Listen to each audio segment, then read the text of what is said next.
Hey everybody, it's Jason from the Texas Gun Vault, and once again it is Sunday, and that means it's time for the Texas Gun Vault Poll Question of the Week, a weekly vlog and questionnaire that I put out for you guys to fill out, answer, and comment, where I poll you guys on some aspect of firearms culture, or just wanting to get your opinions on something in the news. This week I asked about defensive uses of firearms, and before I go on and read the question, I do know that there is a mark on my face. I've answered this question on the Texas Gun Vault too. I use a CPAP machine when I sleep, so sometimes I get these little marks, and when I film these videos in the morning, people ask, "What's up with your face? Are you okay?" Yeah, it's just a little line from my mask. But with that said, let's dive right into this week's poll question. In the gun control movement, there is always the talking point that the good guy with a gun is a myth, and that the defensive gun uses are rare and almost unheard of. So this week's poll is a little more practical than philosophical, as I'm asking viewers and subscribers to share their personal experiences. Have you ever brandished or used a gun in self-defense or in the defense of others? Also, if you feel comfortable in sharing, tell us a little of what happened in the comments below. Now, the reason I asked this question is right now with the current administration, we have this big gun control push. And one of the narratives that they always want to say is that the defensive gun uses are extremely rare. They go, "Why don't you ever hear about them? Where's all these good guys with a gun?" Well, the truth is we all know that, number one, when it does happen and it's a major event, because it doesn't push the gun control narrative, the media doesn't really report on them. They don't tell us about them, so they don't get a lot of traction. The other reason is every time people do use a firearm in self-defense, most of the time they're not going to report it. It could be a small incident. If the incident is already diffused, the actors have already gone their own way, there's no need to call the cops and make a police report, because you don't want them coming, asking questions, taking your gun, not knowing what's happened, and it's just more legal trouble than you want. The situation is over, nobody was hurt, and everybody can go along their way. So they just don't get reported. But we know that they probably happen, and do happen, way more than the major incidences of gun crime that get reported every day in the media. So let's see the results of this week's poll and see what you guys have to say. With 916 votes this week, we have yes, I had to discharge a firearm in self-defense, 6%. Yes, I had to brandish but did not have to discharge, 13%. No, but I have come close and glad I had a weapon on me, 22%. And no, I am lucky and never have been in a situation where I needed one, 51%. Well, first of all, I'm really glad that so many people have not had to use a gun in self-defense in any way, shape, or form. We live in a very peaceful society. I know that the media and of course other countries that want to push gun control or push a gun control narrative say how dangerous the United States is, when actually our violent crime rate is extremely low. We don't have vigilantes. We don't really have incidences in our daily lives where we have to worry about crime. We have to worry about being robbed. We live in a generally peaceful society. But of course, our nation is so big. I think we're pushing 350 million people now. So with that many people, and especially in the big cities where everyone is crammed in so close, of course you are going to have incidences where firearms are going to be used, and probably by a bad guy to do bad things. And of course, that's going to be taken and say, "See, we have to ban guns everywhere because 5 people did this horrible thing." But when you compare it to 350 million people, it's a small number. But these numbers do kind of surprise me. I'm surprised that 6% of people had to discharge their firearm, and 13% of respondents said they had to brandish. Now, I am glad that I am not in the yes category, and I'll tell you which one I would have had to vote for, but let's go through each one of these and let's talk about them. So we have, yes, I had to discharge a firearm in self-defense, 6%. And you know, just doing the basic math here, out of 916 votes, that's like 50 people. That is a lot. I'm really surprised. Well, obviously, they're here to tell the story, which is a good thing. And if you're a law-abiding citizen and you have to discharge a firearm, which, by the way, should be a last resort, I'm glad that the people that were defending themselves are still here. And I do hope that the person that was being fired at isn't necessarily killed, but only justifiably so if they happen to pass away or get injured. I'll tell you a little story. Now, while I have never had to discharge a firearm or brandish a firearm in self-defense, I do have a friend. He's a professional drummer here in the Dallas-Fort Worth area. And he was telling me a story of when he lived in New Orleans. He mentioned to me that he was staying in a hotel one night, and he might have been a little bit tipsy, but he went back to his hotel room, laid down, and went to sleep. About 3 o'clock in the morning, he woke up and there was this big guy standing over his bed. He didn't know how he got in. He didn't know who he was. He immediately, in a panic, grabbed his Glock. I believe it was a Glock. It was either a Glock or a Smith & Wesson. And because of his just daze, he ended up discharging the weapon 15 times into this person. Yes, 15 times.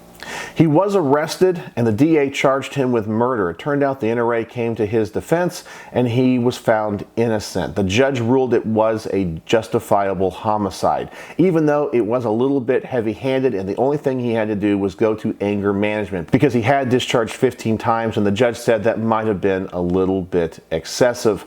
But he lived to tell the story and he did take somebody's life. It turned out the person that he shot was a known criminal and kind of a mugger that would go into people and rob them for money to go buy drugs. Now, he didn't know who this person was. He never met this person, but this person was not in his hotel room to do anything good. So I do know somebody in my life that has taken a life using a gun in self-defense. And I will tell you, he's a good friend, and I'm glad that he's here, and I'm glad that he has his gun.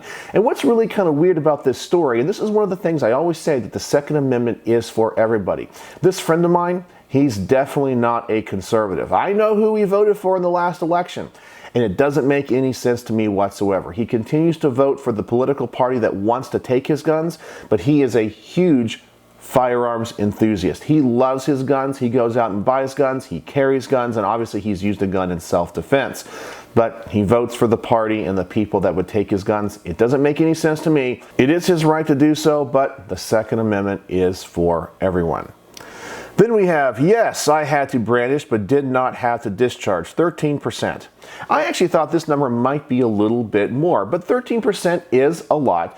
And of course, that can be a really scary situation where you're in some type of incident. Maybe you're in a store, the place is about to get robbed, or somebody's coming up to you in a very threatening manner with a knife. You know you're about to get mugged. Maybe it's a potential carjacking. Who knows? You have to pull that gun. And of course, as soon as you pull that gun, your anxiety level is going through the roof. Because of course, none of us ever want to hurt somebody else. I go every day when I carry and say, I hope and pray I do not have to use this gun in self-defense. The last thing I want to do, even if it is 100% justified that the person who's the bad actor is going to hurt me and my family, I still do not want to hurt them. I want to defuse the situation, because even if, as I said, it is justified, hurting somebody or taking somebody's life has to be a life-altering experience that you will replay in your mind forever. Now, granted, I think you should be able to do it, and I would defend my family and my life. But I don't want to deal with the repercussions afterwards, both financially, having to deal with things potentially civilly in court, but also psychologically. I never, ever want to hurt anybody. But I am very glad that 13% of people were able to brandish the gun, and maybe that diffused the situation. Now, as I said, brandishing the gun is getting pretty darn close to that line. And I know the anxiety level is getting pretty high there. But this is the type of incident that I think happens way more than what the anti-gunners want to admit. Something bad's about to happen, you're about to get mugged, carjacked, or what I've said, you pull the weapon, and whoever the person is goes, whoop, okay, I'm out of here. As the saying goes, the gun is the great equalizer. You can have a 300-pound, very built man be taken down by a 100-pound woman. It is the great equalizer. That woman cannot be victimized. She cannot be raped because she has a firearm. And this is the type of thing that does not get reported. And I kind of wish that they would, because it would change the narrative in our culture if we realized how many times a gun can be brandished to defuse a situation and everybody goes along their own way and nobody is hurt. Then we have no, but I have come close and glad I had a weapon on me. This is actually the one that I would vote for. Luckily, as I said, I've never discharged a weapon. I have never had to brandish a weapon. But there was a time when I was pumping gas out on the interstate. I was sitting there just minding my own business and two cars pull up. And obviously these two people were getting into some type of argument. I don't know if it was a domestic thing. I don't know if it was a road rage thing, but they both got out of their car. They were screaming at each other. They started to push. They started to fight. I didn't know if a firearm was going to be pulled. I don't want to be caught in any of this stuff. And luckily, I had my weapon on me. I immediately pulled the hose out of the car, put it back on the pump gun in my car, and left. Of course, I had already prepaid, you know.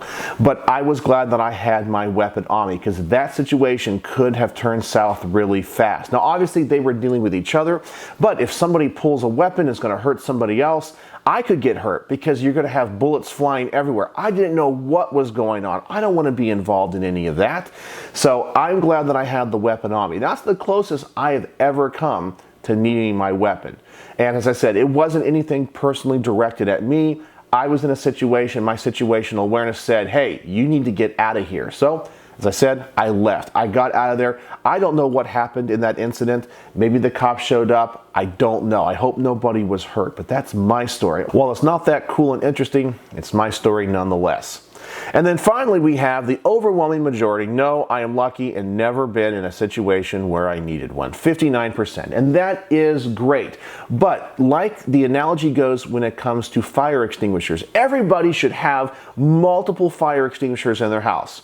And hopefully you will never, ever need one. But it'd be silly not to have one.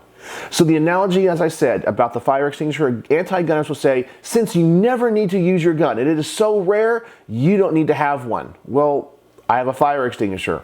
And hopefully I'll never need to use it, and to use a fire extinguisher is actually pretty darn rare too. Does that mean I should just throw them all out? Well, of course not. But you guys know. But I know we are mostly pro-gunners here, and we've talked about all of these issues before, heard all the analogies, and know all the stories. We just got to make sure that we're preaching it to everyone else that doesn't know. All right, so that's my opinions on all of these different options that you guys could have selected from. So now let's go to the top rated comments of the week and see if there's any interesting stories and what you guys have to say. So with our top rated comment of the week, we have Big Tiny 1989, who says, had a guy jump out of his car and pull a knife, so I pulled my Glock and pointed it inside my truck through my open window. He ran back to his car and sped away. Problem solved. Well, once again, I'm glad nobody was hurt, but a firearm just being brandished diffused the situation, and both people were able to walk away with their lives. It made the bad guy go, this is not worth it, and of course it saved the life, potentially, of Big Tiny. Then we have Gort, who says, not directly in answer to the question, but many years ago, I was involved in a road rage incident on I-95 north of Philadelphia. I mistakenly made a lane change with another vehicle in my blind spot and cut him off. He was so angered that he sped to get alongside me and fired a shot at me which hit the rear window of my rental car. Luckily, I was in the right lane, and this was right by an exit ramp which I drove across some grass to get off at. I was traveling on a business trip and thus did not have my concealed weapon on hand, but I would never have engaged or returned fire even if I did. Gives me the creeps every time I tell that story. That is a scary story. It can happen anytime. And that's one of the things too, you never know when someone who is off their rocker is gonna find you. I don't go out looking for trouble. Obviously, Gort doesn't go out looking for trouble, but sometimes trouble finds you. And I still believe that even if you are being attacked, using a firearm in self-defense should be the last resort. I'm glad that you have it, and you should do it, especially if it's justified. But also, I'm thinking from a legal perspective. If you have the whereabouts and the thought beforehand, do not discharge that weapon negligently. Make sure it is 100% justified, or you can be in a lot of trouble. Then we have Kevin McMullen, who said, when I was a deputy, I had to draw my firearm a number of times, luckily never had to discharge it. Well, thank you for being a police officer, and I'm glad you got home safely each time. I understand you probably had to pull that weapon. Glad you never had to discharge it. We all hear stories about trigger-happy cops, and apparently you're not it. I know that you probably were able to defuse the situation, and I'm glad nothing bad ever happened and you never had to take somebody's life or shoot somebody. As I said, that's probably a huge psychological impact to anybody's life. But as a police officer, I know you're glad you had your weapon. Then we we have Robert Knight, who says, I believe that saying good guy with a gun means that if a person is unlawful in some way with reckless ideas of using a gun for violence or intimidating them, a good guy would be the only person to stop them in general, like the police or military, not just a civilian or Joe from the next door. And that is true and a powerful statement, because bad guys will always find a way to do bad things, no matter the tool, and hoped there is always a good guy or good guys there to stop him and make things right, or as best as they can. I've had many times in my life, I wish I had a guy, I think he means gun, because of the situation being weird and negative just in case, but I've been lucky. Even once while I slept, a burglar broke into my house and choked me in my sleep. I woke up to that nightmare. At the time, I didn't own a gun. My best friend's dad had to air someone out once that stole his wallet at gunpoint. My grandfather's gun collection was stolen once in a home invasion while he was gone, thank God.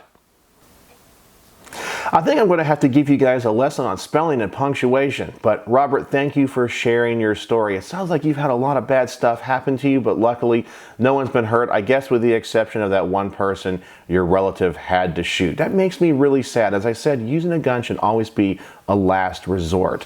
And if somebody steals something from me and is in the process of running away, it's not worth taking their life. If they steal my wallet, they got my wallet, I can replace all those cards. It does anger me. I feel violated, but I'm not going to kill somebody over something so trivial like that. But that's just my personal belief. As I said, the only way that I would ever discharge a weapon would be if my life was in danger. If they happen to just steal my wallet, well, I can replace all that. It's just some cash. I can cancel all of my cards. It's not worth taking a human life. Life is valuable.